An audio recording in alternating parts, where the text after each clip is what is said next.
kaget dalam pemeriksaan hewan kurban pada pagi hari ini, Pak? Oke. Pertama-tama terima kasih pada teman-teman wartawan, nanti mungkin dipublikasi ke masyarakat. Jadi kegiatan hari ini adalah kegiatan pemeriksaan sapi kurban untuk memastikan bahwa sapi untuk kurban itu memenuhi syarat kurban baik dari segi usia dan dari segi kesehatannya. Itu yang harus dipastikan adalah itu kesehatan ternaknya memenuhi syarat untuk kurban. Jadi masyarakat nanti bisa melaksanakan kurban dengan sempurna. Apa aja Pak yang diperiksa? Ya, pemeriksaan yang kami lakukan adalah pemeriksaan klinis, jadi pemeriksaan fisik. Meliputi pemeriksaan tentang kepincangan sapi pincang atau tidak. Yang kedua kondisi bulu mata, kondisi lubang hidung, kondisi lubang anus dan sebagainya, beberapa hal yang mencirikan tentang kesehatan. Jadi pemeriksaan klinis yang kita lakukan hari ini. Gitu, Pak. Ada tandanya nggak Pak dari dinas untuk memeriksa bahwa sapi ini benar-benar sehat, seperti apa, spanning atau apa? Ya.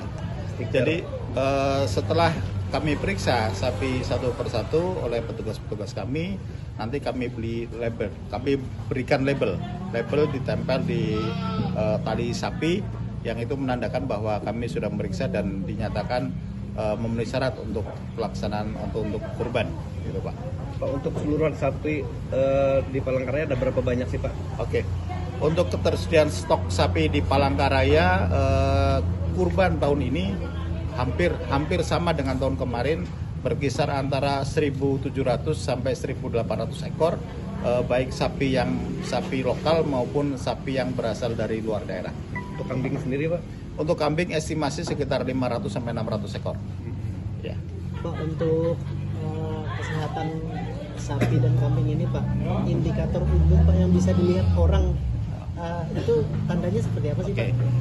Indikator yang paling nyata adalah bulu. Kalau bulunya halus, bulunya tidak kusam, jekrik, itu sudah satu tanda bahwa ternak itu sehat. Yang paling gampang dilihat oleh masyarakat. Yang kedua, kaki, pincang apa tidak. Disuruh berdiri, kalau dia berdiri napak dengan keempat kaki, dia yakin dia tidak pincang. Terus yang lain bisa kita lihat apakah ada luka atau tidak, itu lebih gampang. Terus mata dengan hidung.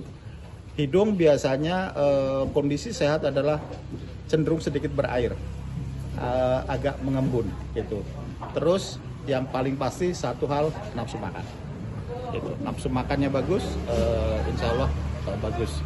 Tadi saya sampaikan lubang anus itu kelihatan mencret atau tidak, begitu.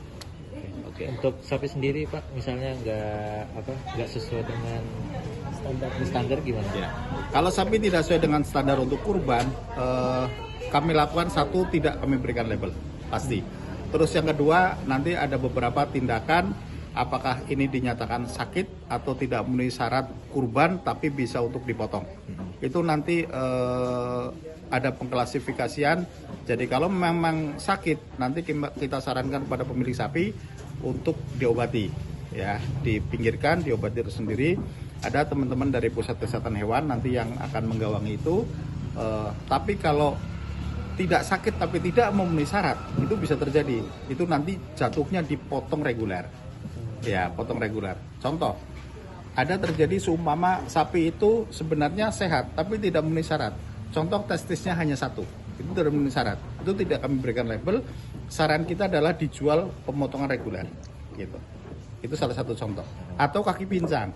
Kaki pincang yang pincang karena trauma, pincang karena mungkin luka begitu, tidak kami sarankan juga untuk dijual kurban. Itu saran kita adalah potong reguler kalau mau dipotong. Pak, untuk wabah PMK sendiri gimana Pak? Wabah PMK alhamdulillah tahun ini aman. Ya, aman.